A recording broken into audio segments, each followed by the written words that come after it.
नमस्कार दोस्तों।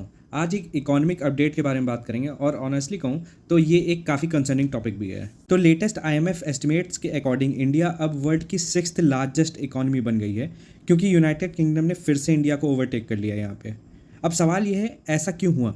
तो दो मेन रीजंस हैं इसके। पहला, जीडीपी बेस ईयर रिवाइज हुआ है। इसका मतलब जो पहले कैलकुलेशन था उसको अपडेट किया गया है और नए डेटा के हिसाब से इंडिया का नॉमिनल जीडीपी थोड़ा कम हो गया है यहाँ। दूसरा, रुपी डिप्रिशिएशन। जब रुपी डॉलर के अगेंस्ट गिरता है तो ग्लोबल रैंकिंग ऑटोमेटिकली इम्पैक्ट होती है। इंडिया की इकोनॉमी रियल टर्म्स में ग्रो कर रही है लेकिन डॉलर टर्म्स में वीक लगती है। अब पर्सपेक्टिव यहाँ पे समझिए क्या है।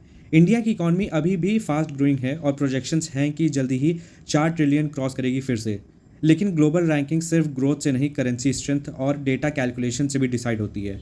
मेरे व्यूज़ यहाँ पे क्या हैं कि ये पैनिक करने वाली सिचुएशन नहीं है लेकिन इग्नोर करने वाली भी नहीं है। अगर इंडिया को कंसिस्टेंटली टॉप 5 या टॉप 3 इकोनॉमिक्स में रहना है तो 3 चीज़ों पे फोकस करना ज़रूरी है। रुपी स्टेबिलिटी पहला पॉइंट, करेंसी को स्ट्रांग रखना होगा हमें। दूसरा पॉइंट, एक्सपर्ट्स ग्रोथ, ज़्यादा डॉलर इनफ्लो लाना होगा हमें।